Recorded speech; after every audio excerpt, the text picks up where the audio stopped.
Good morning, good morning, good morning. Hey everyone.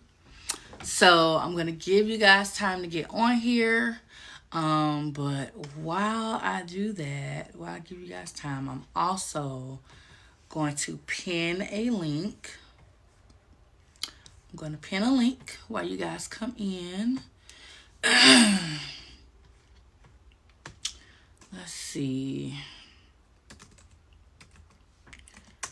So give you guys a chance to see that I am live. Let me see.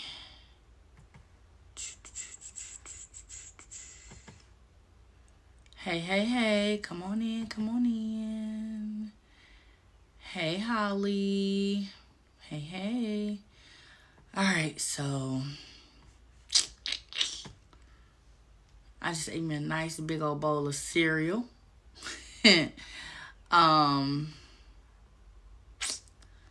But I'm just sitting here. I had nothing that I was doing specifically. So I'm like, let me just go ahead and just do this live now. Get it over with and out of the way. I had a schedule for noon. But, I mean, it'll be here. The replay will be here. So you guys can always go back and watch the replay if you need to leave. If you're popping on and it's already over and done with. It'll be here for you guys. Let me get this link so I could pin it. Because I know there's going to be a lot of questions about certain things. So I want to get this link pinned. So what I'm going to talk about today. Hey, Francisca. Is it Francisca or Fran? I know it's not Francesca. Francisca, maybe? Is that how you say it? All right, so let's see. I am going to... Okay, I said it right. Yes. Y'all know I always take pride in saying names right. So let me pin this.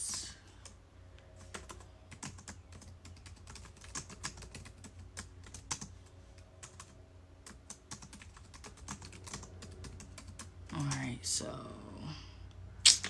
I'm gonna paste this, post that, come over here, wait for it to pop up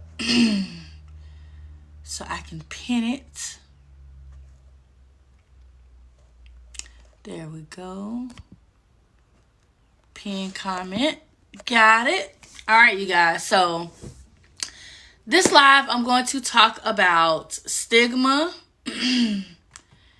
And I'm also going to talk about, I'm going to kind of do a whole little reintroduction because I do have quite a few new people on my page. I'm in my room, you guys. Look, bed made. I just didn't really feel like moving stuff around. I could have went downstairs, sat on the sofa. I'm just like, you know what? I am just going to do this video on my comfortable bed because when I'm done with y'all, I'm taking a nap.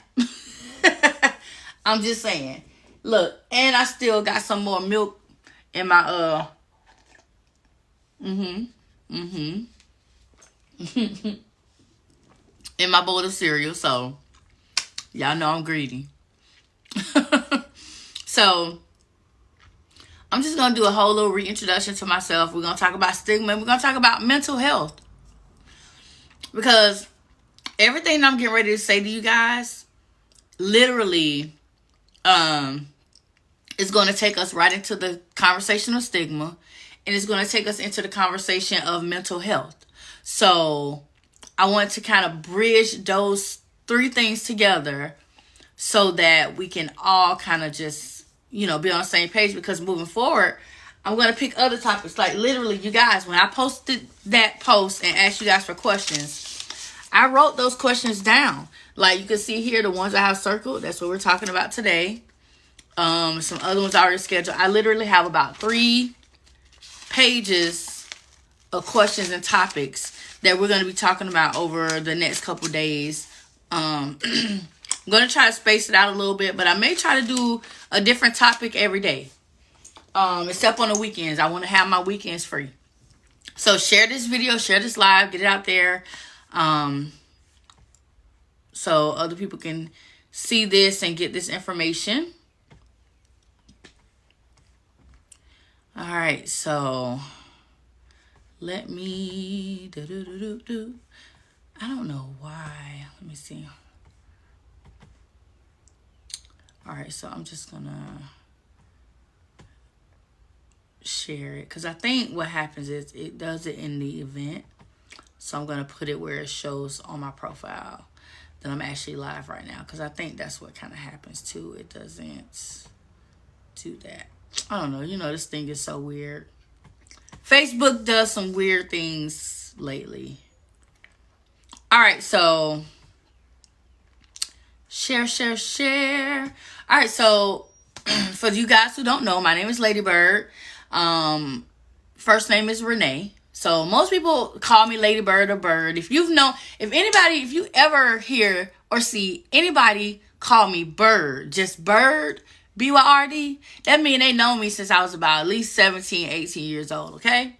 The name Bird has been with me since I was a Yahoo Chat, AOL Messenger, MSN Messenger user. So I am no stranger to social media. I'm no stranger to speaking and interacting with strangers. That's nothing new to me at all. It's what I do. It's what I grew up doing. So Bird is kind of just that name that stuck with me. Then along the way, I ended up dating this guy. His last name was Bird. Strange, right? And spelled the same way, B-Y-R-D. And everybody, his nickname was Bird. So then I had a couple people start calling me Ladybird or some stuff like that. So Ladybird kind of just stuck with me, and I just kept it, Yeah, I kept his last name. But no, seriously though, the name just kind of stuck with me. It's been here with me. And people call me Ladybird or Bird more than they actually call me my real name. Like, a lot of people still to this day do not know that my first name is Renee. So that's a little thing that you guys are getting from me right now. You get to know my first name.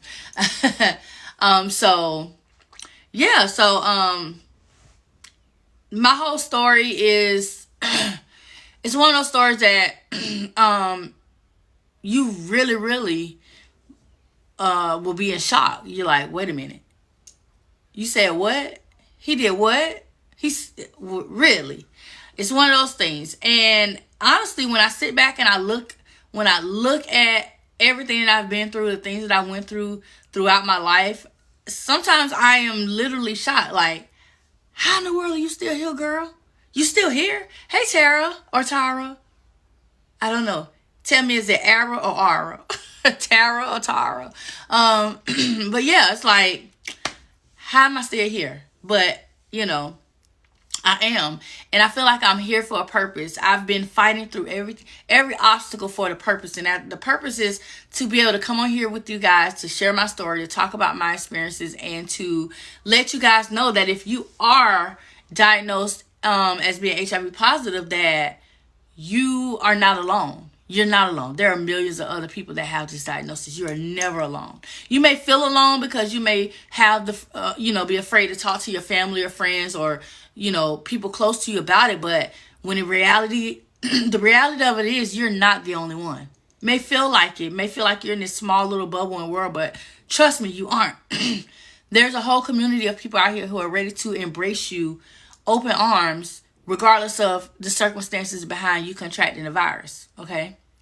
So for me, and I'm not going to go really all the way deep into it, but in 2000 and, let's see, my oldest daughter is 18 now, almost 19, she'll be 19 this year.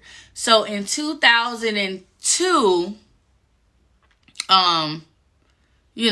I was in a relationship with her dad, and had never had sex with him. I was that person. I was like, you know what?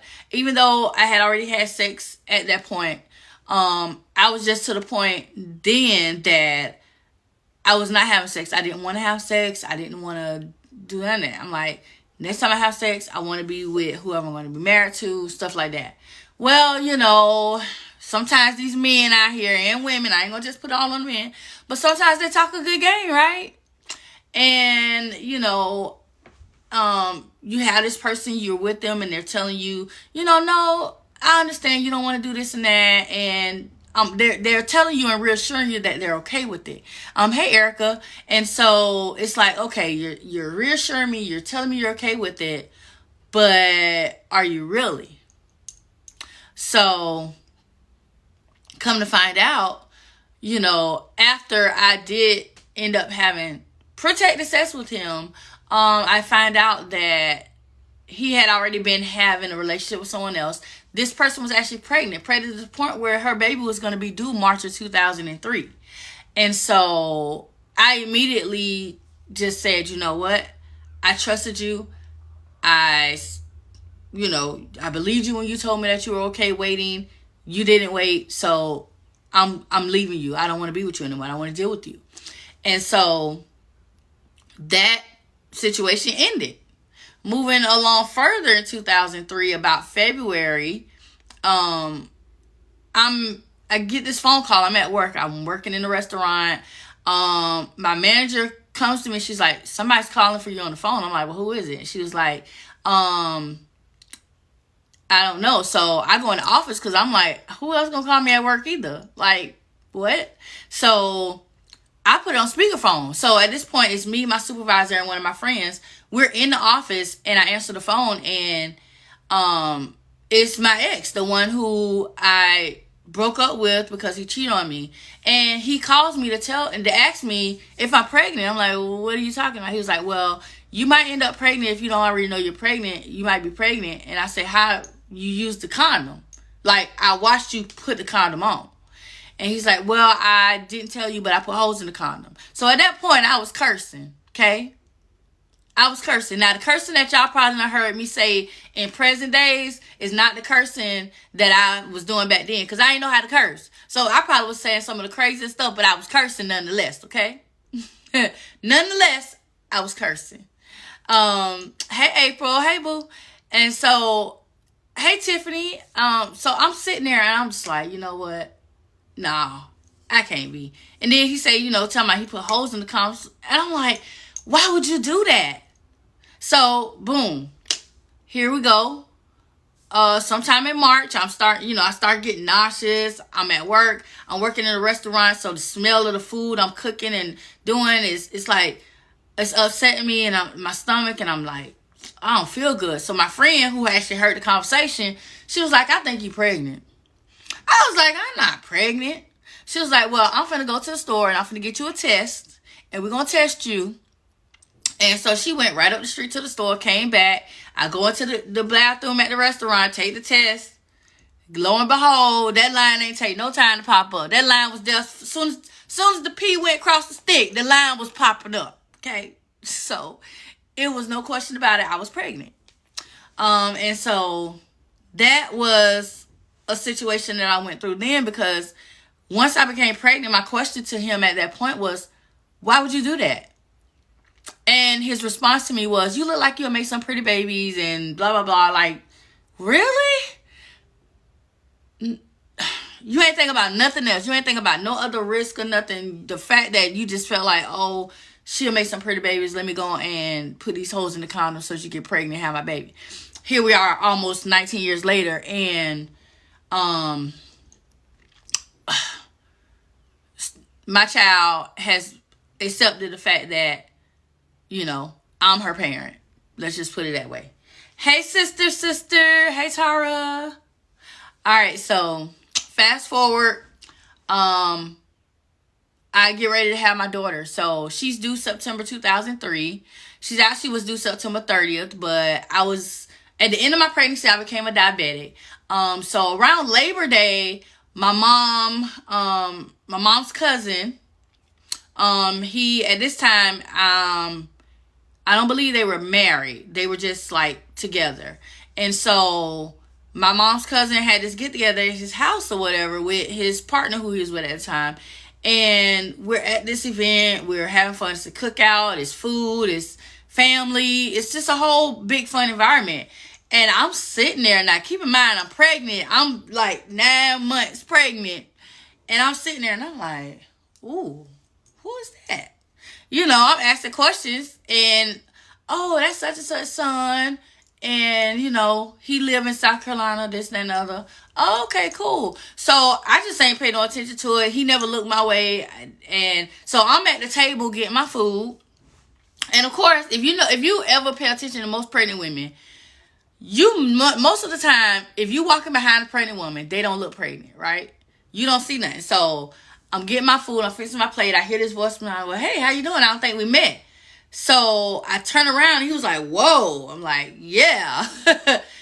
So we met, we introduced ourselves, and so we became friends. Like, it was nothing other than us just having a friendship. We exchanged phone numbers, and it was just a friendship because, again, we're at this event. It's like a, family atmosphere, get together type of thing, family and friends. So, we became friends. So over those years, from 2003 up until 2005, we were friends. So 2 years we were friends. Every time he came in town to visit his mom, hey, I'm coming in town.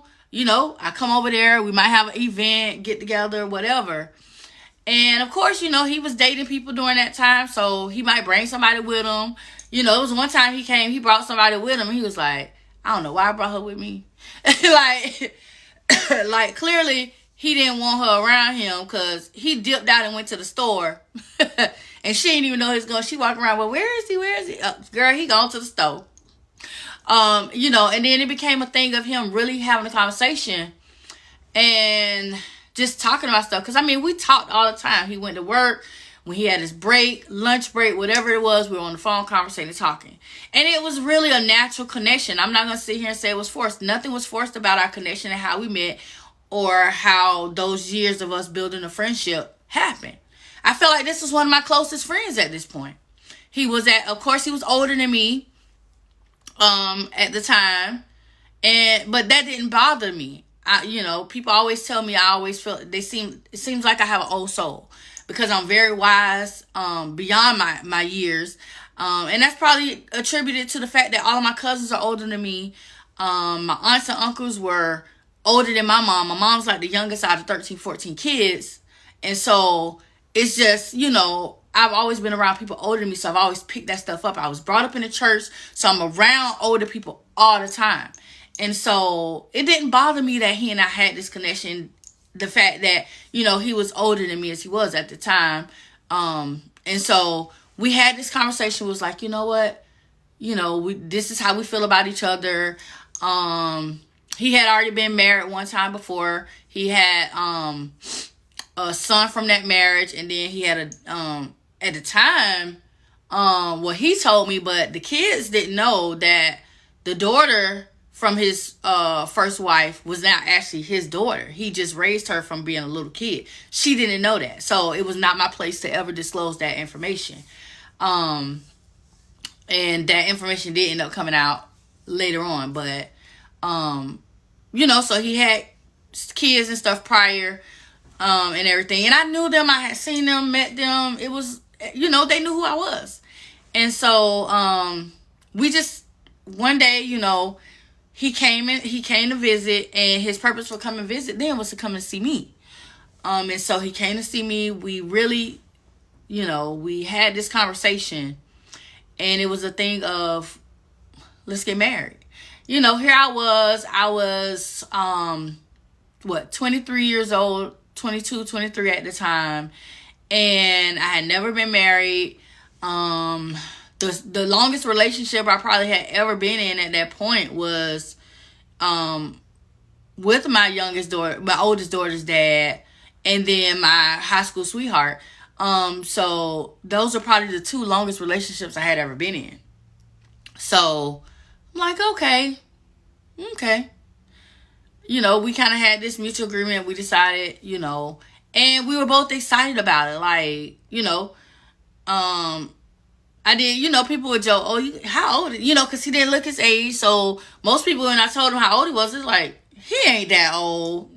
Yeah, he was in his 30s. And so, it was just one of those things. I ended up relocating to South Carolina. Started school there, got a job. I was living. And it was just one of those situations where we, go through that process. We're living together because, my thing was, yes, I want to marry you, but I had this thing, I had never lived with anybody other than my parents and my brother. So it's like, I want to be able for us to come together and live together so that I know that I'm not making a mistake. I know that whatever your little, quirks are that you have going on that I don't see because I'm not in the household with you every day, that I can deal with that. Because once you get married, I feel like marriage is one of those things where once you do that, that's like a commitment. I honestly wholeheartedly believe that nobody gets married with the thought of divorce in their mind. It's not a thing like, yeah, I'm gonna marry you, but if this, and this happen, we get a divorce. Like, nobody goes into a marriage with that kind of thought in their mind. And so I just wanted to make sure that before we did this, that I could deal with living with another person. Because like I said, this was new to me. So I moved there. I'm in school. I'm doing this stuff. We set a date for the wedding, August 4th, 2007. And I say, you know what? Since we're going to get married, since I'm going to be here, I need to get myself established at a doctor. So why don't we go there? Because I had already been in with him prior to one of his primary care appointments when he ended up getting sick. And so I say, well, let me just go and make me a new patient appointment, establish myself as a patient and all of that stuff. So I did all of that. And it was time for me to get tested. So, quick backstory. I was a medical assistant and a phlebotomist. So, I always got tested every year because I drew blood from people. You don't know when you're working in that field who has what, unless it's just listed. As a phlebotomist, you don't necessarily know this information. So, you have to treat every vial of blood or everything you do with blood, you have to treat it as if that blood is something wrong with it. So every year I always went and got an HIV test done, got my TB test done, things like that. So I'm like, well, it's time for me to do this stuff anyway. So let me go ahead and do this, get tested, and we can do it together. At this point, excuse me, y'all. Whew. At this point, anytime that we had ever had sex was protected sex. We never had sex prior to our wedding night without a condom. And so I said, okay, you know what? Let's go and do it. So he agreed. I say, you know what? Because this is somebody that I knew, and this is what I always try to stress when I tell this story, because a lot of time people see my older videos and they see snippets of me talking about it. They don't get the full context of the story. They just hear the little parts of it. So I try to tell people, like, listen, when you are with someone who you're saying you want to marry, you want to spend the rest of your life with them, at this point, that means you have such a level of trust for them that you're trusting what they're saying to you. You're trusting the situation. You're trusting the marriage. You're trusting the process.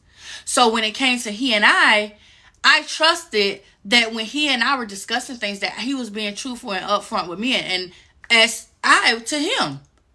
And so when we had the conversation about getting tested, we said that what we would do is we would after we got tested, got our results, we would come back together in front of the doctor. And in front of this doctor, we would tell each other our test results, whether it's good, bad, whatever. We would do this in front of the doctor. I trusted him.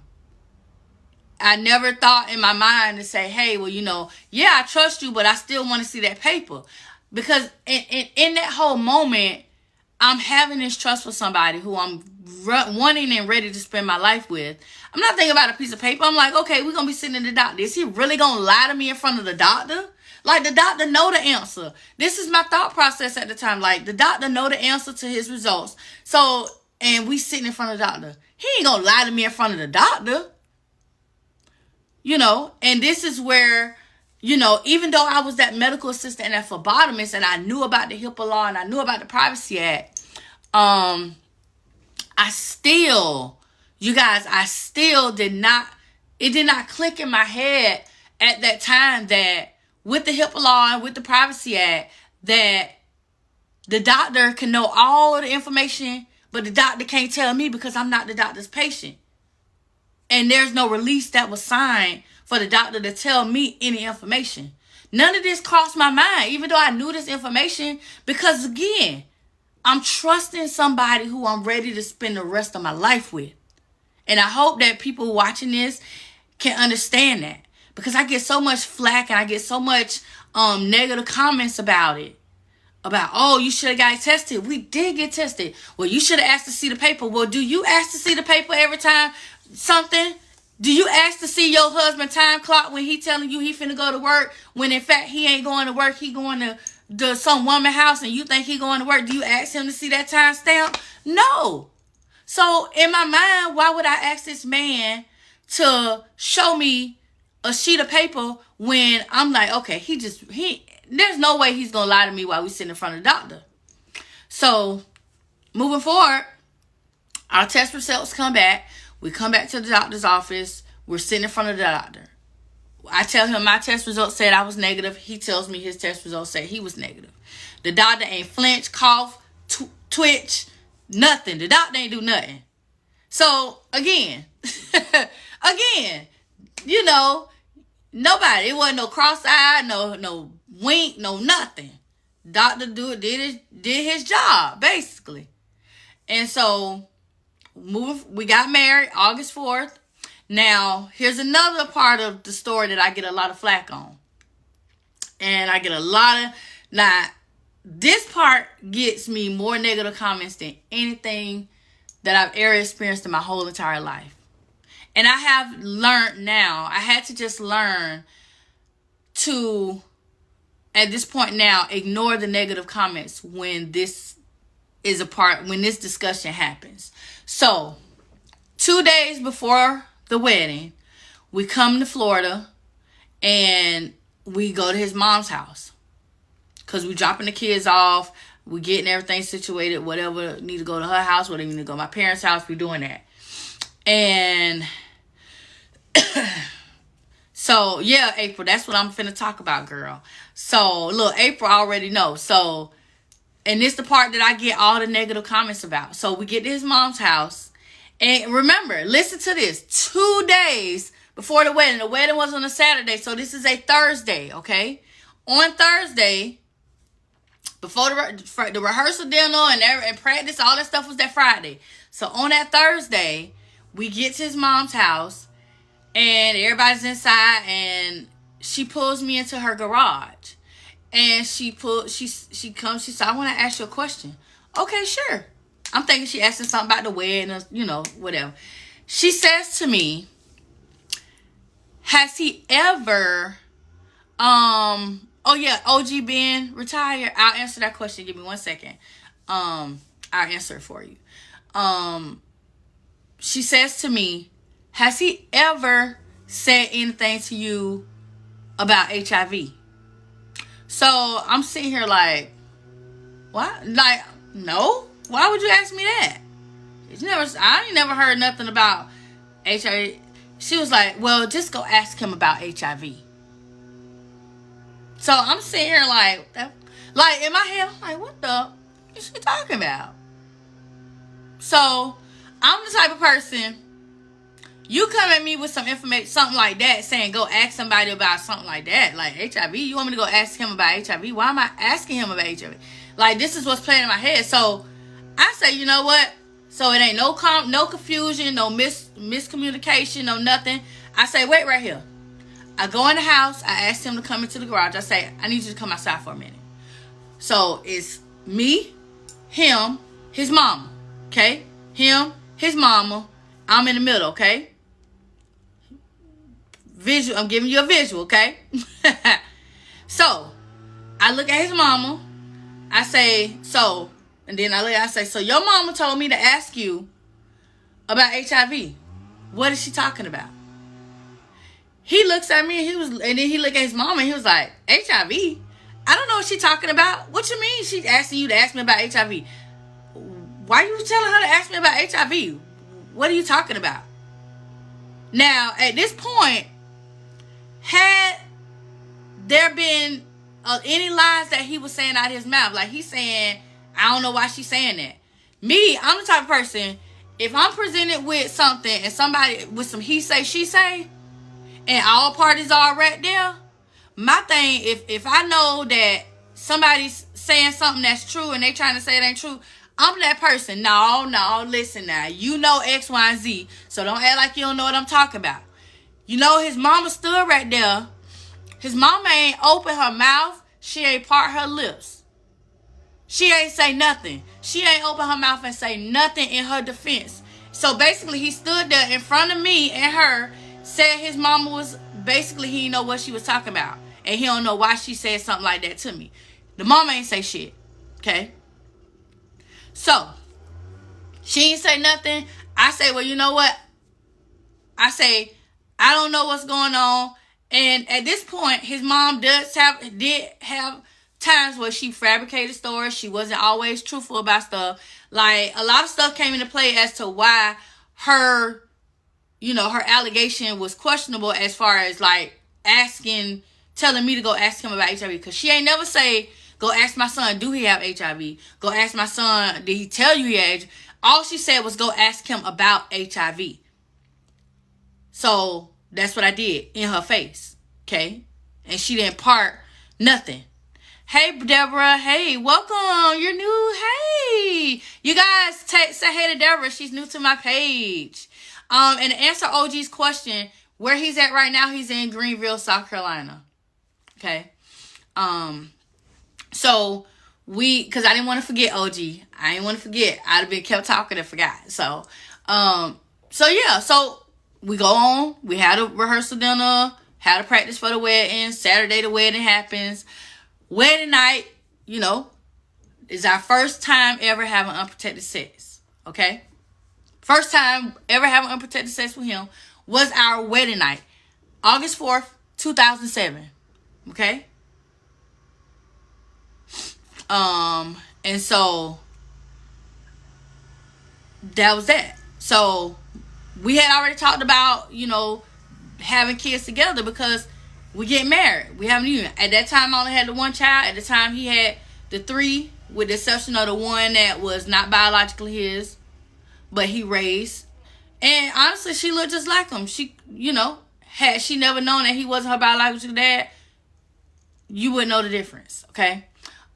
So we start, you know, we having sex. I ended up finding out the end of October. So August, September, October. 2 months later, I ended up finding out that I'm pregnant. And so I went and got a home test, took it. He was there. I went and got a test. I was like, go look in the bathroom. You know, and we were literally both excited. Like, you know, because at that point, that pregnancy was going to be my last. Like, we had already said, we just want to have one child together. That was it. And that was that. So, I made the appointment with the OBGYN. What you do when you get pregnant, you make an appointment with the OBGYN. I made my appointment with OBGYN. And I go in. They do, you know, they ask you your history about your family, who had X, Y, and Z. He was there, so he was able to answer questions about his family and things that have took place in his family history medically. And they did labs. They took my blood work. Okay. So moving forward to November. It's the day before Thanksgiving. So that year, Thanksgiving 2007, Thanksgiving was on November 22nd. The day before Thanksgiving, on November 21st, 2007, I called my doctor's office because I was nauseous, vomiting, dehydrated, all pregnancy related. I'm coming into this office and I am just sick. So they take me into this little room. It's a little room, dull gray paint on the wall. I'm sitting in this cold recliner chair. There's an IV pole. They hook me up, give me some IV fluids to hydrate me, add some Finnegan in there to help with the nausea or whatever they gave me at the time, you know, help with me being nauseous. And he's sitting there, we're sitting there, and the doctor comes in, and the doctor asks him to step out of the room. Hey, April, and you're welcome, Deborah. Asks him to step out of the room. He steps out, she comes back in, and sorry they cutting the grass outside if y'all hear that lawnmower. So he comes back in. The doctor comes back in, and she says, well, I just wanted to talk with you alone about some things. I got your lab results back from what we did when you came in for your first appointment, and I wanted to go over those with you. So she's going over these different things, and she's talking to me about, oh, this looks good, this look good, this look good. And then she says, well, everything was fine except one thing. And I could tell, oh gosh, my voice going away on me. I could tell that she wanted to tell me something. Like, she had something to tell me, and it was like, how do I tell this woman this? That's the look she had. So, and of course, I'm sitting there, I'm drowsy, to give me IV fluids, nausea medicine, I'm drowsy, but I'm looking at her like, okay, what? And so she says, everything with your labs look fine except one thing. And I'm thinking she's going to tell me my diabetes have came back, gestational, because that's what happened with my oldest daughter. I had gestational diabetes. No, my glucose was actually fine. And what was wrong was the fact that she said, well, your labs came back and said you're HIV positive. And I just kind of sat there and I just, I looked over and I just stared off at the wall. I was too ashamed and too in shock to even look this woman in her eyes. When she said that, I just immediately looked off and I looked at this wall, and I'm staring at this wall, and I'm just looking at this wall like, did she just say what I think? Like, I'm trying to process what she's saying to me. And she kind of, how you reach out and touch my hand? She touched my hand and she startles me, and I'm like, I look over at her and she's like, do you want me to bring your husband in? Do you want me to tell him, or do you want to tell him? And I said, no, bring him in and you tell him, because if you're telling me I'm HIV positive, he's the reason why. Okay? Because at that moment, every fucking thing at that moment played back. You know how they always say, if somebody, like, when you have a life or death experience, how everything that you went over in your life, it just comes back at the flash of an eye. That's what happened. Every single thing that I probably should have saw and that I should have paid more attention to at that very moment, all of that stuff just came back. All of it. It just came back and it just flooded my brain. I'm like, you know what? We went to the doctor. We got tested. How was he, I'm thinking, okay, well, maybe this happened after he got tested. Maybe he got died. Like, I'm thinking all this stuff. And then I go back and I think about when his mama said to ask him about it. And he stood there and said he didn't know what his mama was talking about. All this stuff just played back. Like, I'm just like, what in the hell? So, she brings him in. She tells him. And he just sat there nonchalant like, well, we'll get through this. We'll work this out. I'm here. I'm not going nowhere. Blah, blah, blah. So we leave out of that appointment. We get in the car. And he says to me, don't tell anybody. And of course, I'm still drowsy. But I'm looking at him like, what do you mean don't tell anybody? Well, don't tell anybody. We gonna get, still saying that whole we gonna get through this and work this out shit. That's what he said. Okay. And I'm just like, okay. I didn't tell anybody. And I didn't tell anybody because he told me not to tell anybody. I didn't tell anybody because I had to still process this myself.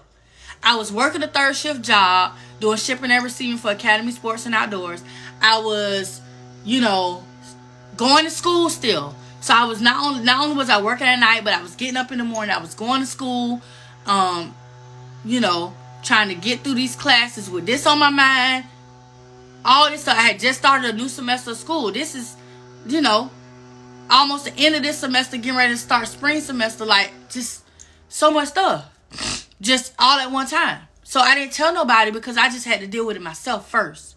So when I really got overwhelmed, I said, you know what? I need to go away. I need to go home. And before then, I had already called my mom and I told her what happened. So only two people at that point, other than him, he and I, and his mama, because of course I called his mama, knew. My mom and my oldest daughter's godmom. They were the only two people that I had told personally about it. And so I just went home because I needed to clear my mind. I'd be away from him. And I went home. And that was in December. I wasn't even there for Christmas. I went home. I came back 2 days after Christmas. At that point, I was able to get my mind clear. Because let me tell you, you don't ever know and understand what you are capable of doing when you are put in a situation that is devastating. I went through every emotion. If there was a freaking book, if there was a book on emotions, baby, listen, I went through every last emotion. I even probably went through some times where I just sat there and bust the fuck out laughing. Like, did this really happen to me? Like, really? Me. This happened to me? For real? Like, I went through anger. I went through rage. Y'all know that movie Acrimony with Taraji Henson and like, listen, you know how she was going through the emotions? Listen, I could have been her, y'all. The way she was acting in that movie, I could have been her. I could have been her.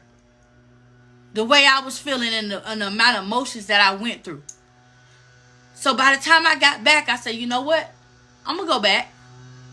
I hadn't told nobody what I was going to do. My parents, nobody. When I got back and I put myself back around him, you know, I told him that, you know, at that point I told him, because, you know, the health department had done contacted me. I done went and sat to talk to this lady. He done went and talk to this lady, you know, and all this stuff. And I don't know what he told the lady, because, you know, they ain't going to tell me, but she made it seem like some other BS. And I was just like, you know what, whatever. Hey, Tanya, I think I'm saying it right. Tanya? I know it's not Tania. Or it might be Tania. I don't know, child. You know, I mess up names. But, you know, so I'm just going through all these emotions. I said, you know what? I'm just going to leave. I didn't tell him. And he was on vacation from work. He worked at BMW Manufacturing in Greer, South Carolina. Greer is between Spartanburg and Greenville in South Carolina. And, he was getting ready to go back to work on New Year's Day, 3rd shift. So I say, you know what? I say he gonna be gone. Soon as I literally stood at the window to watch his car back out of the parking space and leave. Soon as he left, I called up my friend who had known since I was on them Yahoo chat days. So she one of the ones who gonna always call me Bird. Okay, so I called her. I called my cousin who I had met for the first time when I moved there. I called both of them. I say, listen, this is what's happening. This is what's going on. I need y'all help. Can y'all please help me? Because again, remember, at this point, I'm pregnant. So I really ain't supposed to be lifting no heavy stuff and doing none of that stuff. But I'm still moving around doing the stuff I can. So they come over. They was like, well, what do you want us to do? Because listen, keep in mind, I ain't had no boxes, no nothing. I ain't had no boxes. No, when I say I had no boxes, I was literally just getting stuff. If I had a sheet, I was taking stuff, putting it on the bed, putting it in the sheet, put it in the car. Little stuff here, put it just, if it's stuff I need, it could just go to the dumpster trash, whatever. And I just start packing stuff up. And the stuff that I could not bring with me, basically my furniture, that stuff stayed at my friend's house until we came back and got it. My dad rented a U-Haul. We went back and we got the stuff. So I packed up everything. So that next morning, she was like, I don't want you to leave tonight. Wait till the morning and then leave and go back to Florida. So I already knew when he got off work, he was going to walk in the house and he was going to see that all the stuff was gone. And he did. He walked in the house. He saw the stuff was gone. I knew my phone was going to ring. I timed it. Okay, he off work. Okay, he should be going to the door. All right, my phone will be ringing real soon. And it did. The first time it rung, I was so terrified, y'all. I literally, girl, listen. Look, I literally didn't answer it. I said, okay, I'm not answering it, so he gonna call back. Hey, Squirrel. Hey, Tina. Hey, girlie. So look, I say, okay, you know what? He gonna call back again. I'm gonna answer it. So I'm thinking that when I answer this phone, this man is gonna ask me, what's going on, where you at, where all the stuff at, blah, blah, blah. Because let me tell you, when I tell y'all I took everything that I came into that marriage and relationship with, I did. Okay? I did. This is the question he asked me. When I answered the phone, I said, hello? He said, Well, why didn't you leave me something to cook with in the oven? That's what you want to know? Nothing else. You want to know why I ain't leave you nothing to cook with in the damn oven? Because guess what? The thing that put in the oven to cook with, I brought it. It was mine. Well, no, that was a wedding gift. Guess what? It was my wedding at this point. It was mine.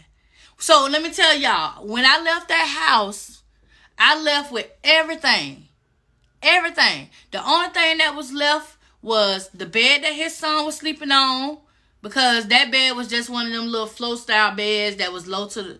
That bed, his entertainment center, his TV, and his computer desk. That was all his, and that's what all was there. That's what I left. I left all of that right there. Everything else was mine, and it was gone. I was polite enough to take his clothes out of the dresser drawers and lay them on garbage bags instead of just laying them on the carpet. I could have just left them right down the carpet. Like, listen, at least the clothes that was in the closet on hangers, at least I ain't take the hangers, y'all. I took my hangers, but I left his hanging clothes. At least I left them hanging on the closet. Okay? But yeah, all that with me. And so, moving forward, because I want to make sure I get into the other stuff that I want to talk about too. So, moving right on, I moved back to Florida. I ended up seeing a case on the news about a homosexual couple, one giving the other one HIV without disclosing their status.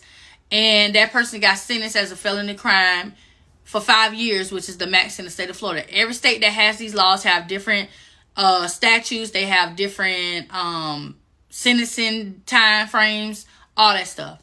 So I called the sheriff's office and I explained to them this is what happened. And my first question was, being that we are married, is this still a crime?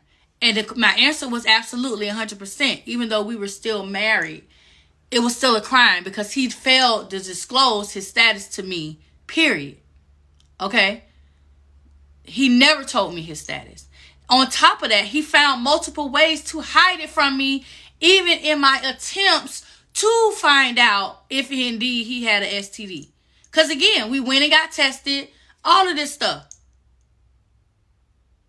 Because that was one of my first questions. I was like, well, we went and got tested. He said he was negative. How long has he even been positive? At this point, I still had not known how long he had been diagnosed. So once I filed those charges and got the police report and all that stuff done, and they were able to actually officially research and get this information, they found out that he, not only did he know that he was HIV positive, but that he also knew that he had been HIV positive since August of 2002. Now, if you remember, I met him September of 2003. So a year prior to me ever meeting him in my life, he had already known his diagnosis. Okay? So that means anybody from that time frame up until the time that I had met him more than likely did not know his HIV status. Yeah. So here I was in this situation of now here I am. I'm about to have him put in prison. Not just jail. You're not just going to go to jail. You're going to prison. So we got married 2007. I met him for the first time in 2003. We didn't start dating until 2005. So here's the timeline. He was diagnosed August 2002. We met September 2003. We started dating 2005. We got married August 4th, 2007. And I found out I was HIV positive November 21st, 2007. And they knew that my diagnosis was new because I did not have a very high viral load. The offense happened in South Carolina, but he was charged in Florida. All right, Shamika. So let me break that part down. So because I had moved back to Florida, I just say, well, let me call them. So what Florida did was, Florida issued a nationwide warrant for his arrest. Okay. Once they got all the information they needed, they were able to issue a warrant to arrest him for the crime. They had to send that warrant to South Carolina, where the Spartanburg County Sheriff's Office, for them to execute the warrant and to arrest him. Once South Carolina saw that this took place, they saw that they also had grounds to potentially file these same charges. Now, of course, with double jeopardy, you can't be charged for the same crime in more than one time. You're going to be charged for a particular crime for one person only one time. And so it was basically at this point a thing of who is going to move the fastest in what they need to do. Because, again, South Carolina knew of what was going on. Florida knew what was going on. Our first encounter of having unprotected sex was in Florida. But my residence was South Carolina. So that's why both states were able to have grounds to potentially charge him for this crime. Now, because Florida was on it, they sent that warrant, they executed that warrant, and they had him extradited. By them extraditing him back to the state of Florida, Florida was the one who charged him first. Look, April girl. April say, y'all got to hear about the phone call. April say, listen, don't leave nothing out, ma'am. Don't leave nothing out. Hold on, let me make sure I didn't miss make sure I didn't miss any. If I missed a question, you guys, please re-ask it. If I haven't answered your question, I'm sorry, because I was talking and not reading all the comments. OG been retired. So are you undetected? Am I undetectable now? I'm gonna be real open and transparent with y'all. No, I'm not. I'm not. And that not necessarily is because I'm not doing what I need to do. I'm doing my diabetic insulin and stuff, and then one of my medications that I take actually elevates my glucose. So by it elevating my glucose, it's like my body is fighting between my diabetes and my viral load. It's crazy. So I go back to the doctor next week so that we can kind of get some stuff figured out.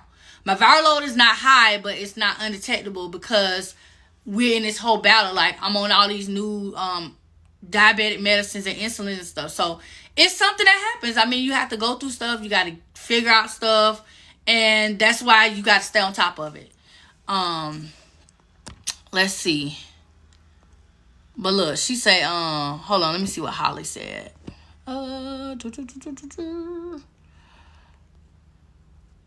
Okay.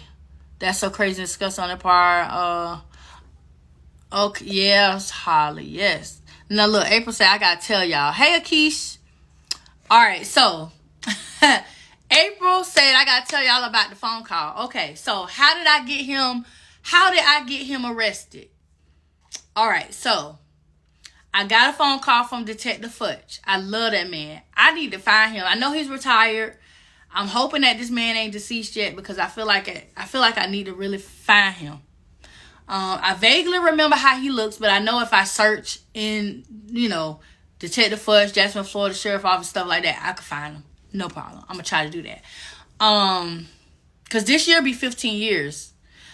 So the phone call, Detective Futch called me and he said, well, we've investigated. We got all of this, we got stuff. We just need something that's solid and that's going to stick.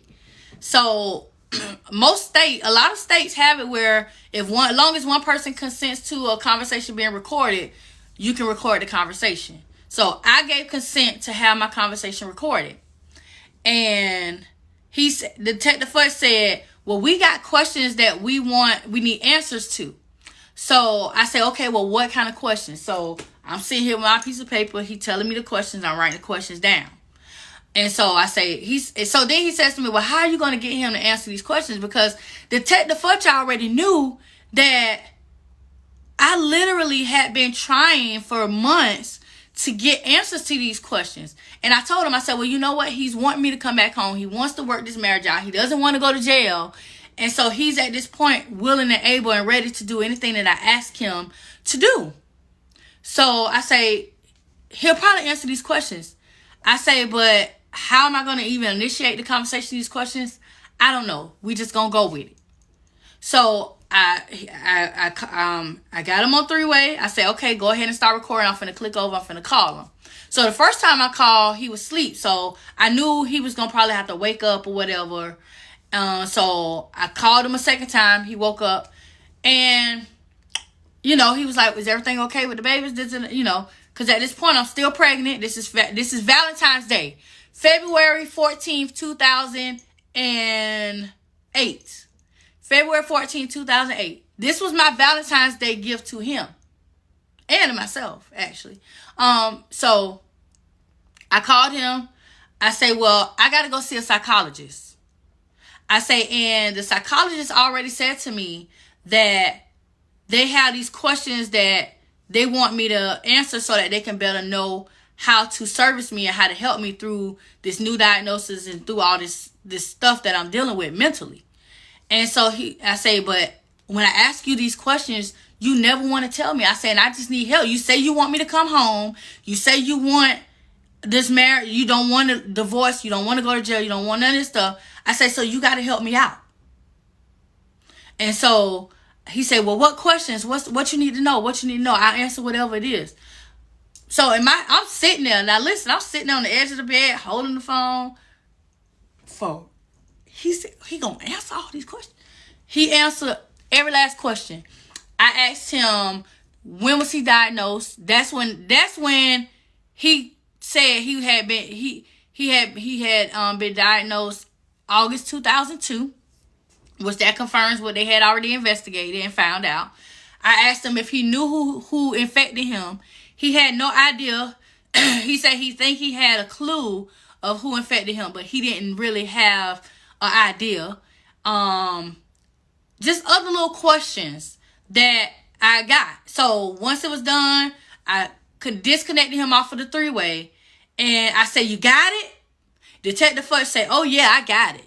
So literally within that day, or it happened so fast, y'all.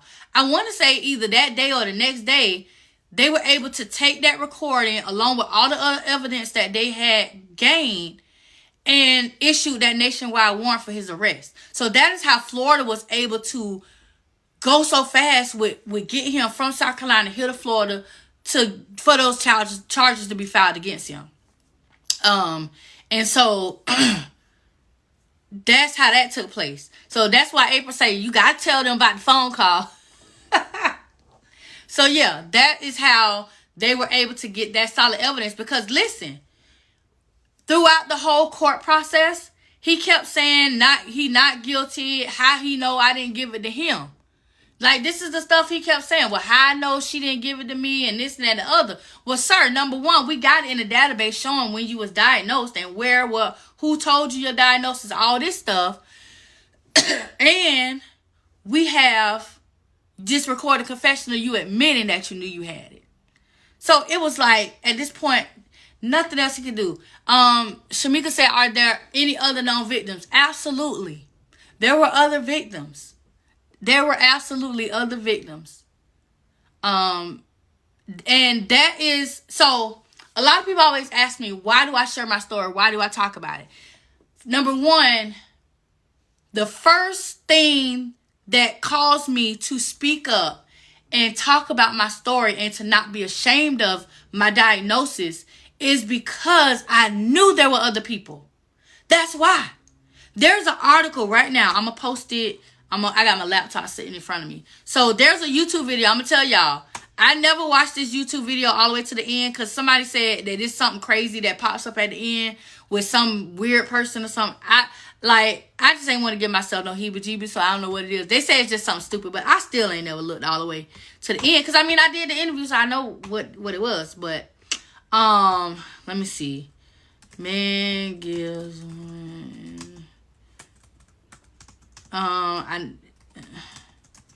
Let me see. I gotta search for it. Cause it's on YouTube. Now I did not upload this video to YouTube. Somebody else uploaded it to YouTube. And I didn't know it was on YouTube until people start telling me, hey, you know this is on YouTube? Now I can't find it. Let me see. Maybe it say husband. Husband. It might say husband. Let me see. Because it's on here. I just gotta find it, y'all. But yeah, there's a YouTube where I did an interview and with the state, I did an interview with the news station in South Carolina because I wanted people in South Carolina to know. I wanted them to know that if you have had sex with this man, if you have been put at risk and you haven't been tested, number one, you need to go and get tested. Number two, if you are diagnosed HIV positive, it's a crime. You can hold this man accountable because, of course, only I can charge him one time. But if multiple people come forward and file charges, the longer he will be in jail. And not only that, even if for me he only got charged 5 years in Florida, they're in South Carolina. He could have got 10 years in South Carolina plus a $5,000 fine for each case that was brought against him for whoever. I'm trying to find it, y'all. I know it's on here. Let me see.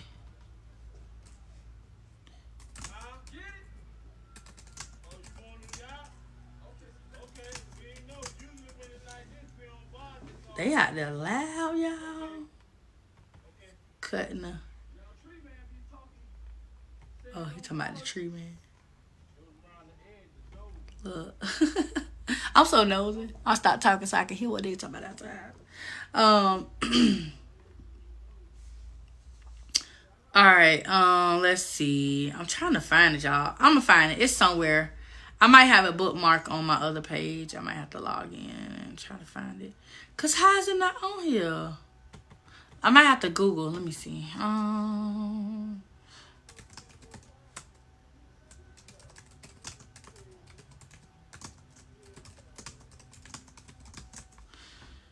Let's see. Because I know it's a YouTube video. But anyway, I'm going to find it and I'm going to post it so y'all can see it. It's a YouTube video. It's not with... Or I might be able to find the... Oh, here you go. I knew if I went to Google... Look, good ass Google, y'all. Google ass be on it, y'all. So... She says her husband, Gregory Martinez, gave her the disease. Okay, so I'm going to play it so y'all can hear it, and then I'm going to post the link. A woman infected with the HIV virus. She says her husband, Gregory Martinez, can y'all hear it good? Gave her the disease. Let me know if y'all can hear it. He was recently sentenced in Spartanburg for knowingly exposing others to HIV. It all came to light after his wife learned she had contracted the virus after a prenatal visit. Fox Carolina's Jade Hindman now with more. The two are inseparable. The website they set up for their wedding says they quickly fell in love after meeting at a family friend's back in 2003. Everything was going fine. You know, I moved into the apartment. They tied the knot a year later, and Renee was pregnant with twins by November. It was a prenatal visit that would reveal a life-changing secret the man she married was keeping. The doctor looked at me and she said, well, I wanted to go over the labs with you. We saw everything was fine except one thing. And I'm like, okay, I'm thinking, well, is it my diabetes? Because I know I'm diabetic. Is it my anemia or something like that? She's like, you're HIV positive. And all I could do was just sit and look at the wall in a blank stare. The news was numbing. The marriage she built was on a lie. Gregory was diagnosed with HIV before they met, and she says he never said a word. He did not tell me because he didn't want me to leave him. Everyone that he had told before left him. And he really loved me and cared about me, so he didn't want to tell me. And that's when I told him, I said, well, if you really loved me and you cared about me, then you would have gave me the option to say whether or not I wanted to be with you or not. Renee says she has since moved back home to Jacksonville, Florida. Life with several medications and constant fatigue is a struggle, but she says what's more disheartening is Gregory's sentence of 4.5 years after he knowingly spread HIV to not only her, but dozens of people right here in the upstate. I felt fire run through my body. I was so furious because, I mean, this is something that I have to have for a lifetime. This is something that's not going to go away. There is no cure. No cure, but for others, she says there's time to get tested and time to do things safe. Now, she says the two of them actually dated for 3 years before getting married. She says if you slept with Gregory Martinez, it's important to get tested and important to file a police report. The good news, though, in all of this is that the twins, the two of them were born not infected with the virus. Because she caught it early, they were able to take medication to keep that from happening. We're live in Spartanburg. Jade Hindman, Fox Carolina, The Morning News. Oh, that was at the end. Somebody weird. Oh, that ain't weird. She just looked crazy. All right, so that is I just posted a link in the comments too, so you guys can see that in the comments. Look, April was like, "Girl, how you ain't choose violence?" Listen, it was hard. I'm gonna tell y'all, it was really hard to not choose violence through this situation, because like I did have that moment, and I talk about this moment in my book too. Like I really seriously, like, if I had not been rational with my thinking and had not just been one of those type of people who thought before they acted, because I tell you guys all the time, I'm one of those people who, whenever I do anything or say anything out of my mouth, I always think before I speak or act. And so I was that person. I knew that my ass ain't equipped for jail. I don't want to go nobody jail, because I'm not going to wash. I'm not going to do nothing. I'm going to be stank as hell. I ain't going to eat. I ain't going to do nothing. So I know I don't want to go to jail. If I was to kill him, I would have went to jail. So I knew that I wasn't trying to go to nobody jail. Okay? I knew that. But the thought did cross my mind. Like, there was times when we'll be, like, the one time I talk about in my book, we were riding in the car. This is after I came back after Christmas, before I left. I had to go to the grocery store, because if I'm going to be in this house, I need to eat too. It wasn't no food in the house, because I was the homemaker. I was the one who went to the grocery store. I was the one who did the laundry. I was the one who took care of the house. And so I went to the grocery store. He riding with me. I'm driving. He in the passenger seat. This is when I'm at this point of, like, almost rage, honestly. But I didn't let it show. And so I just bust out laughing. You know how they say sometimes you can tell a person crazy as hell because they just bust out laughing out of nowhere? Listen, I bust out laughing. He looking around, because sometimes when I be driving, I see crazy stuff, I'ma laugh. He looking around like, well, what you saw?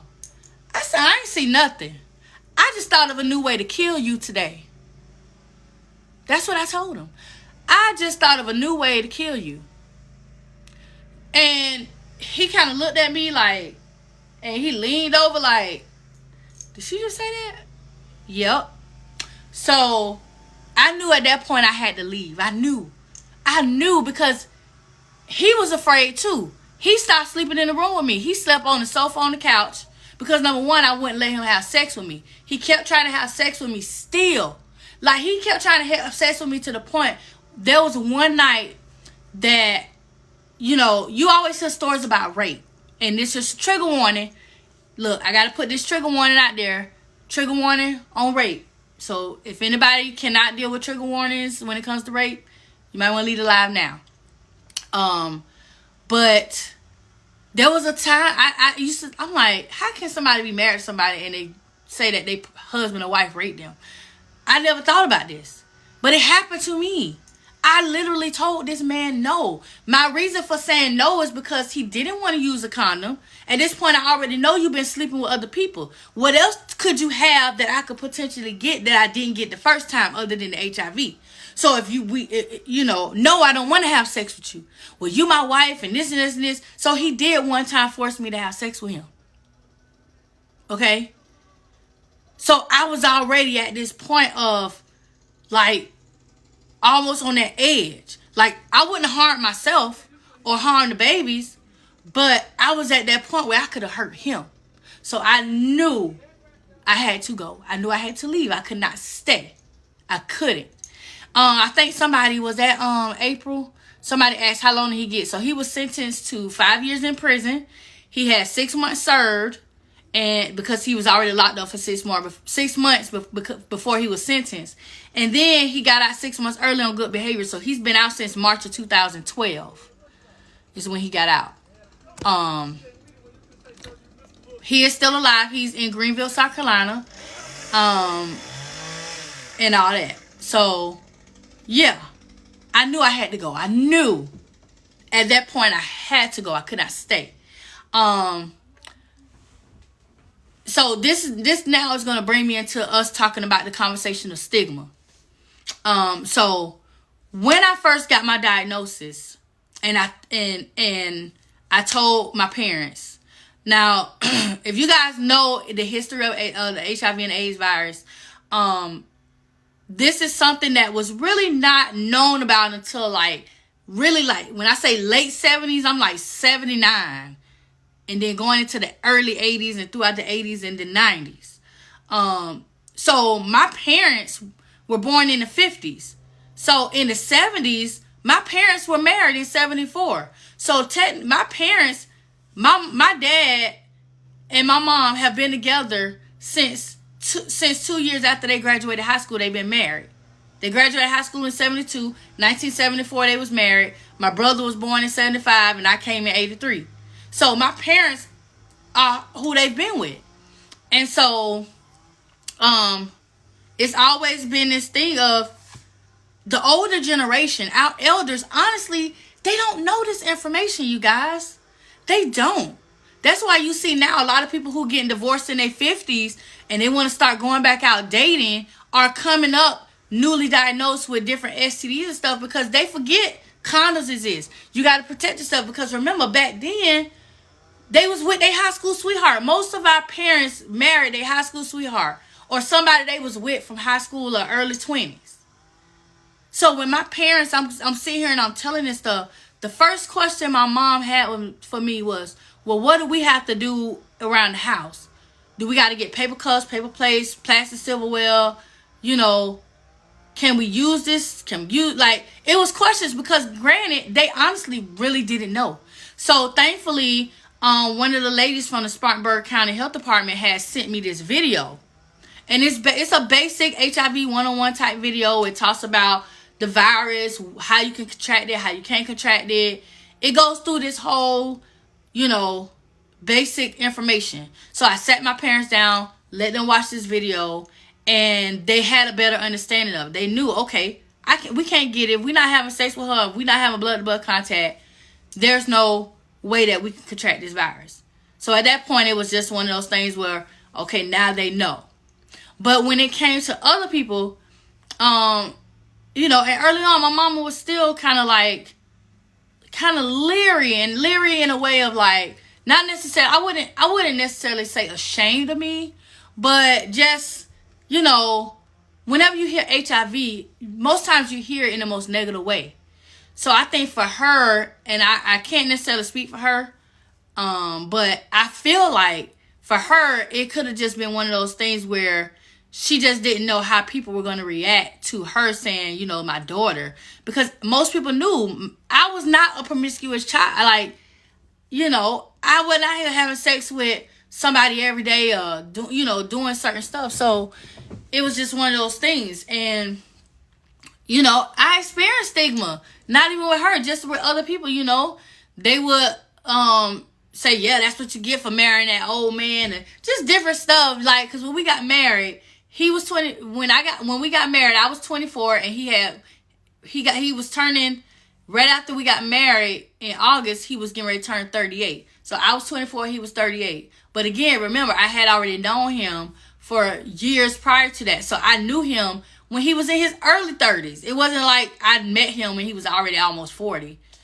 But it was just one of those things. We had that age gap. But You know, I had people who, you know, found out and it was like whispers. And my whole thing was, why are you whispering? Like, I literally sat on a national TV news channel that anybody could access whether they live in the city or not, and said, look, this man gave me HIV. So it wasn't like my status was hidden. It wasn't hidden. It was right there in the open for anybody to hear and see, and get and know. So it wasn't hidden, but for some reason people felt like they knew my biggest secrets and they could tell, they was gonna tell.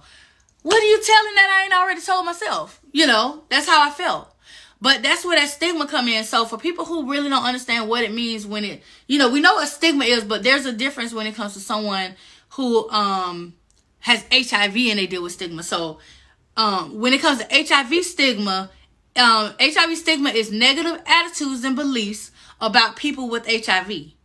It's the prejudice that comes with labeling an individual as part of a group that is believed to be socially unacceptable. And so here's a few examples of that.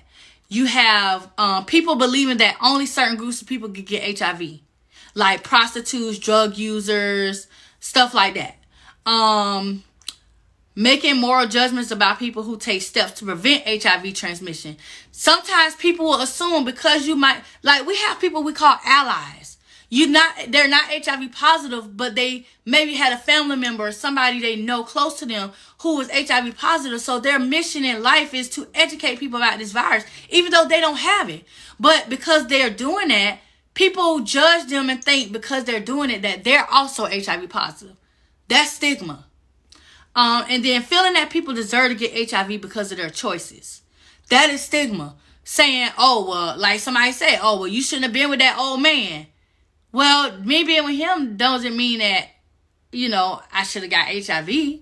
Or, you know, somebody saying, well, you know, you shouldn't have been wearing that dress. Or you shouldn't have been doing this and that. Like, all of that is stigma. And there's many other examples of stigma. But those just are a couple examples of stigma. Now, how does this all play into the mental health part? I think I've already explained that very honestly and very clear. Getting a new diagnosis is something that plays on your mental. Because, you know, even though me being a phlebotomist, a medical assistant, going through the courses I had to go through, and knowing this information that I know already prior to my diagnosis, I still went through that mental aspect of things because I knew that now, forever, my whole entire life until I die, I'm going to be taking medication. I'm going to be taking medication to continue, to continue to live. I'm going to have to do that. You know, people are going to look at me differently. People are going to be afraid to be around me. This is the things that were playing on my head and what I was thinking about and how I was feeling. You know, there were times and there have been times where I said to myself, you know what, maybe I'm just better off, and maybe these kids are just better off if I'm just not even here. Like, these are things that have happened and taken place mentally. Of course, knowing I'm not going to do nothing like that. Like, that is never, like, no. But your mind does that. Your mind takes you on this roller coaster ride of emotions and everything just pops up in there and it makes you have those thoughts. So mentally, it puts you in this space of confusion. But like I said, the one thing that I was never confused about was sharing my story, because I knew that when I opened my mouth and I shared my story and I told my experience, that I was going to be able to help somebody. I was going to be able to sit here and tell my story and know that somebody out there might be going through this same situation, or somebody out there might need to hear this because maybe they know somebody in this situation. So I never questioned, should I open my mouth? Because once I knew that there was a possibility that he could have infected somebody else in this world, I was not going to keep my mouth closed.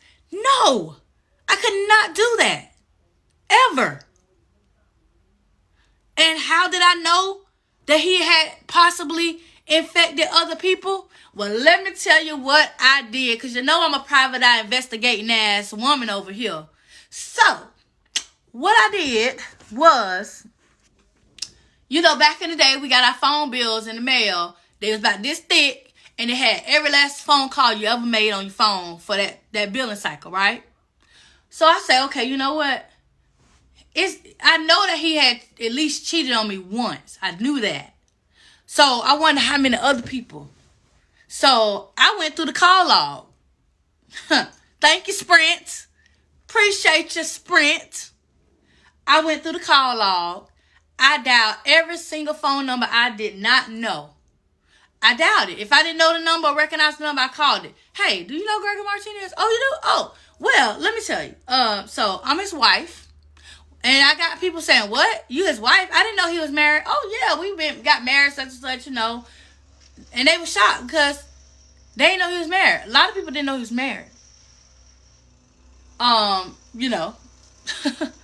So at that point, I found out from them, okay, well, have you ever been sexually active with him? Oh, you have? Well, let me tell you why I'm calling.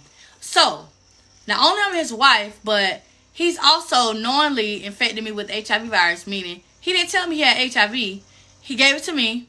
And I'm just trying to make sure that nobody else has been put at risk. And if you have had sex with him, condom or not, you need to go and get tested.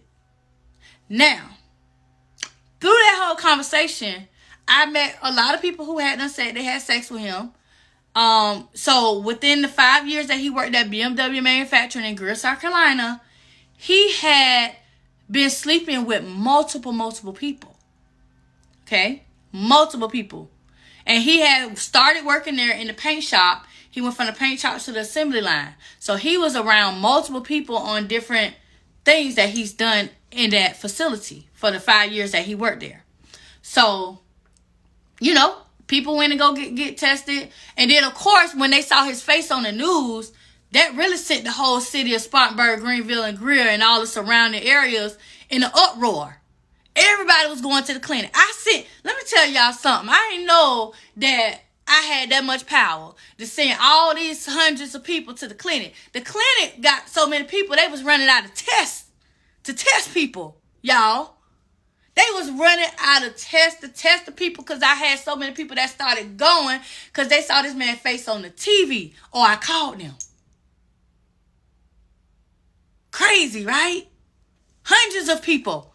Not that he slept with hundreds of people, but you know how that cycle go. You sleep with it. Okay, so say I sleep with you, but then you sleep with somebody else. But then now that person done slept with somebody else. That whole cycle, how that tree branch spread out.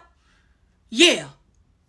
Well, you know, I slept with her, and I think she done slept with him before, so I better go get tested. That's how that was going, okay? Not only was that happening in the community, but that was happening at BMW too. BMW had people going to the medic. Because if you know anything about assembly work, they have on-site hospital, clinic, all that. You get hurt at work, you don't go out to the hospital. You go to the hospital right here on camp. So he had been sleeping with people at the job. Them people was lining up at the medic to go get tested. My friend called me and she said, girl, these people out here in line. She said it was literally women saw each other in line and was arguing and fighting because they didn't know that they had done, like, they was mad that the other person had done slept with. Like, man, you got other things to be mad about, like possibly having HIV, than to be mad at the fact that somebody you don't like also slept with him. Like, what? Weird. But how many people did he infect? As far as I personally know, there was actually a woman who was killed on Mother's Day of 2008. There was a woman who was killed by her boyfriend, because she didn't know that she had got HIV from my ex-husband, and she didn't know that she had done passed it on to her boyfriend. And the boyfriend, when she saw my ex-husband's face on the news, she immediately went and got tested and found out she had HIV. Of course, she had to tell her boyfriend. And the boyfriend, at the time, he was 40 or 41 years old. She went and told him, and he could not handle it. Because, you know, this is a man, he was working, good job, he was taking care of her, doing stuff, he had been with her. Because she was probably one of the first people that my ex-husband had slept with when he started working there. Because she was his supervisor when he worked in the paint shop. And that was his first position when he worked there. So this was early on when he started working there, when they slept together. So ain't no telling how long she had already had the virus before knowing when she found out. And so the guy could not take it. He basically waited for her. She worked first shift. He waited outside the side of her house, and when she backed her car to the garage, he shot through the front windshield, shot her 3 times through the front windshield, and killed her in her driveway. And like, I was actually contacted by his lawyers to ask questions about my ex-husband, because through their investigation, it was unfolded that the reason why he did it is because he found out that this man had gave her HIV, and so he ended up getting 40 years in prison. He got 40 years in prison. So if he lives to be 80, or if he lives to be 80, then he'll get released from prison, but he ended up getting 40 years in prison. So that lady, but then also through my private eye investigating ass skills, I found out that my husband also had got another woman pregnant while we was married, and her baby was born December. So her baby was actually, I guess maybe it all worked out for the way it happened, because the baby was born during that time period when I left South Carolina and came back to Florida to get myself together. And so I didn't know. My friend, the same one who called me and said people was in an uproar at the job, she also called me and said, girl, guess who I just saw at the doctor's office? I was like, who? She was like, your husband. And I was like, what are you talking about? Because I had already told her if she's heard anything, seen anything, let me know. She was a real good friend. And me and her still friends to this day. And so she said at first I was like, that might not be him. Because she was, sometimes she can't see. She's like, maybe I'm not seeing things. It was early in the morning. I don't work this third shift and I might be sleeping. So she was like, she sat there and she waited. She said she saw this woman with the baby and she saw him. And she said she waited. She said what made her look up was she heard the last name Martinez. And said when she looked up, they was calling for the baby. The baby last name was Martinez. So here's the kicker now. When I first found out we was pregnant, before I knew my diagnosis, before all of that, when I found out we was pregnant, we had already had discussions about baby names and stuff like that. And we didn't know it was twins. We said, and then after we found out it was twins, we was like, well, we don't know if it's twin girls, twin boys, girl and a boy, whatever. So we came up with twin names, and we said if it was 2 girls, we was going to name one Naya and one Simone. Right? Naya, Simone, Martinez. One Naya, one Simone. So, come to find out, guess what? The baby name that the lady had baby, they named that baby Naya Simone Martinez. Her first name Naya, her middle name Simone, her last name Martinez. I say, now what if I would have had these babies, never knew about this child, and if I had 2 girl twins, named one Naya, one Simone, like, that would have been real effed up, right? That would have been real effed up. So next, my question, so once he was released from prison, and, he's back into society, he's working, they telling him, you got to pay child support. I'm trying to be cordial with him at this point because we do have kids together. And I'm asking him, do you want to see the kids? Let me tell y'all, he's never, other than a picture that I probably sent him or he's seen on Facebook, he's never physically been in my kids' presence. They don't know what he looked like. They've never been around him or nothing. If they saw him, they would not know that was their daddy. He's never made any attempt to be in their life other than going, take your ass to work and pay child support.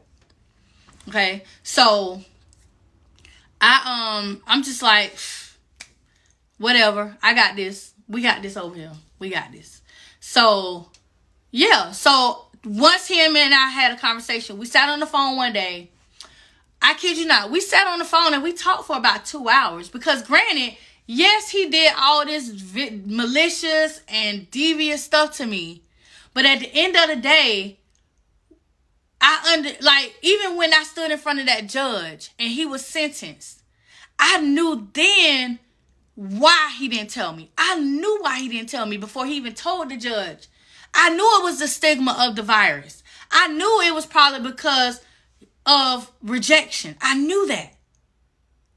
So we sitting on this phone, we having this 2-hour conversation, and I'm asking him these questions. Because let me tell you, it took a while for him to even have a conversation with me on the phone, because he'll tell you, he was terrified to have a phone conversation with me because he thought I was going to be recording the conversation. He said, "Are you recording this call?" "No, I ain't recording this damn call." Shit. He thought I was recording. He was scared to talk to me on the phone because he thought I was going to record the phone conversation. So, he, so we had this conversation, and I asked him, I say, I don't ever want to speculate or assume anything.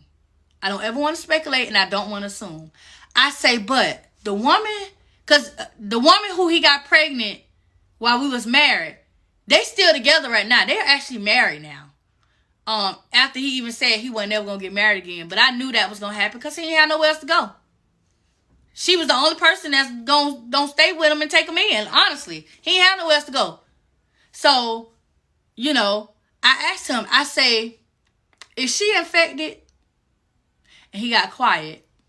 I say, "Look, I'm not asking this question for any other reason but because I want to know, because I don't want to be thinking the wrong thing in my head. I don't want to assume nothing. I want to know a fact." And he said, "Yes." I say, "Okay, what about the baby?" He got quiet again. I say, "Listen, again, I don't want to assume nothing. I don't." He said, "Yes."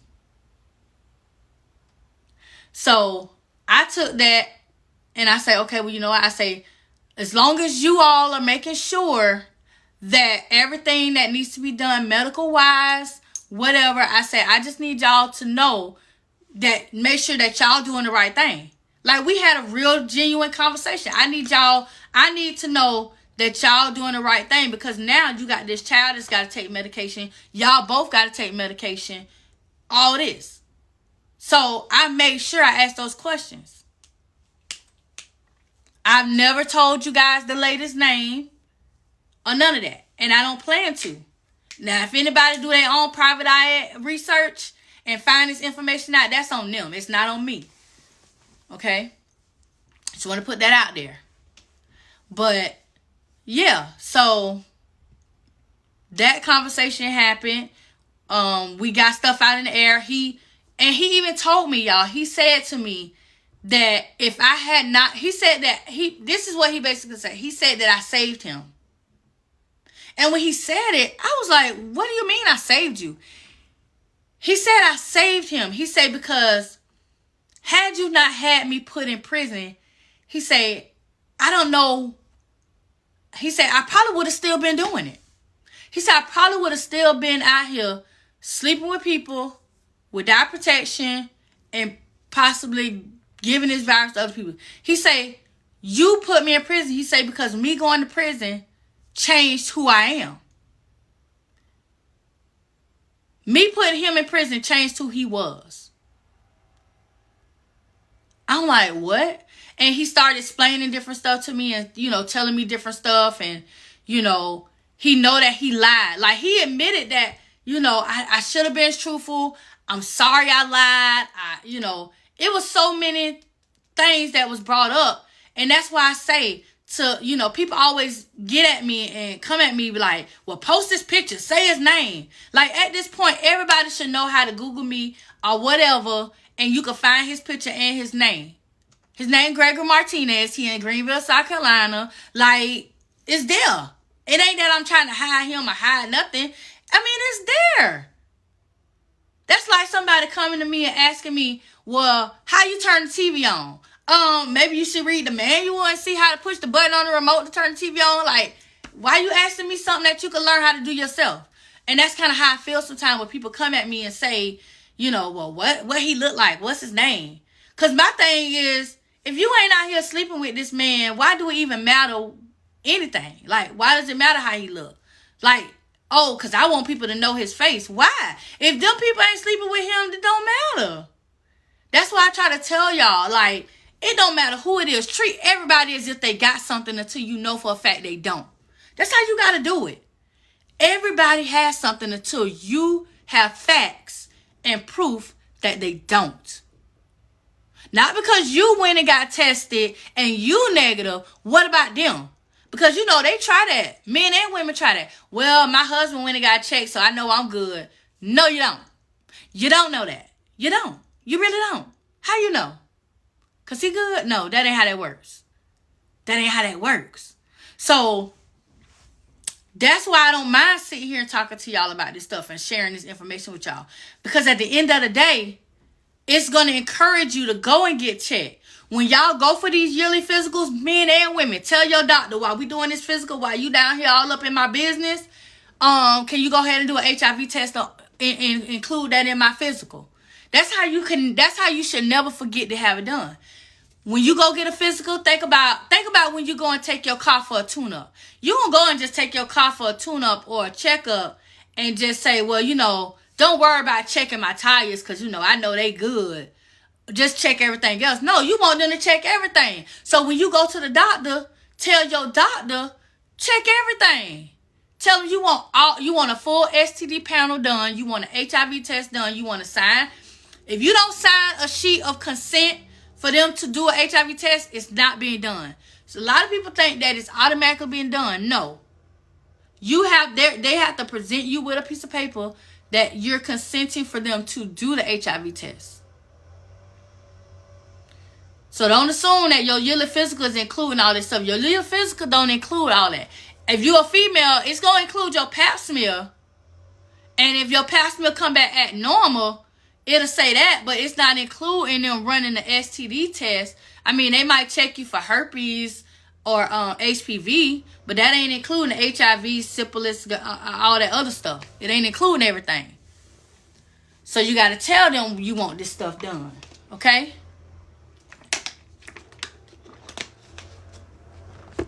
And the same thing with men.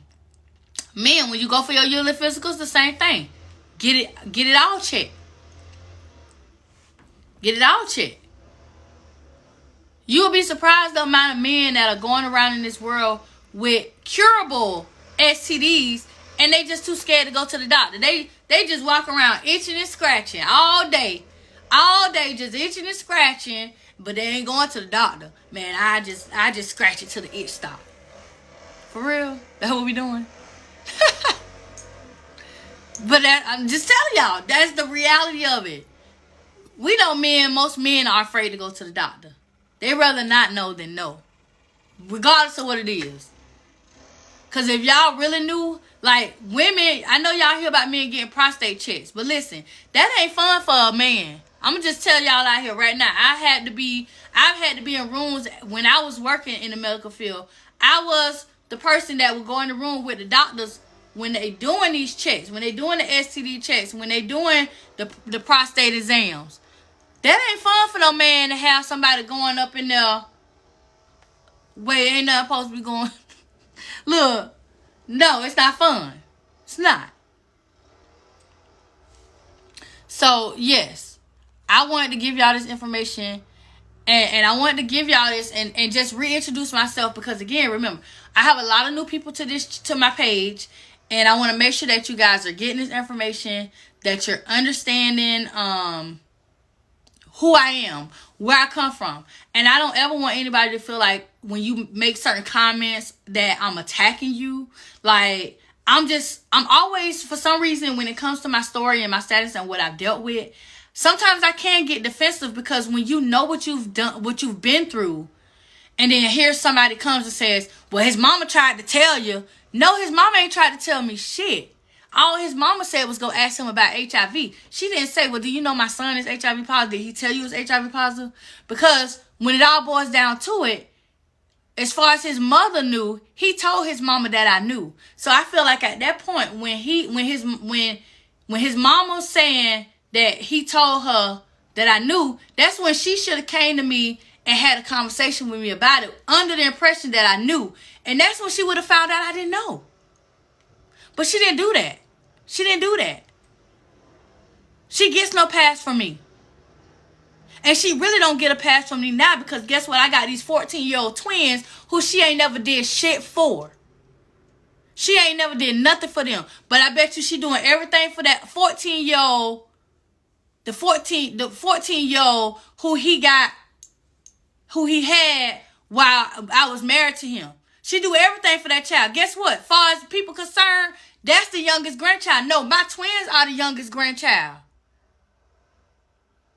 They don't acknowledge them or nothing. So I don't give that bitch no pass. Not one. She could kiss my ass all the way from here to the moon. So, yes, I am going to always be on 100 and 1,000 or wherever I need to be when it comes to that, because I know what was said and wasn't said. No pass for me. Not one. No. I be cordial. I done been in the mall and I seen her in Bath and Body Works. Hey, how you doing? Okay, cool. Have a good day. And that's it. I don't need that. We don't need to talk about nothing else. Don't ask me how nobody doing. Don't ask me how my mama, no, my auntie. No, you want to ask them, go ask them yourself. She don't know. Even when she see me, she don't ask me about my kids. Oh, you got pictures of them? Nothing. Nothing. Not a damn thing. So that's why I say, that's why sometimes I do get into that defensive mode. I do get into that, you know, people might feel like I'm snapping at them. And it's not that I'm necessarily snapping. It's just that, you know, it is what it is. April says, has my eldest gotten any flack or bullet due to you being an advocate? No. And you know what? That was one of my biggest fears, was that, you know, her friends would find out, oh, your mama got HIV, and they would treat her a certain kind of way. Guess what? I'm the cool mama. I'm the cool mama. Can't y'all tell? Can't y'all tell I'm the cool mama? Her friends love me. They be like, Miss Renee, can you take us here? Like when they was in high school, and can we? Oh, look, I done took her. Listen, even the parents know my status. I done took my daughter and a group of friends to Cocoa Beach. We done took trips with, like, we done did all this stuff. She's never got treated any different because of my status, ever. I gotta go, y'all. My son's school calling me. So, but I'm gonna be back on here tomorrow, y'all. If you got questions, put them in the comments, all right? Love y'all. Bye.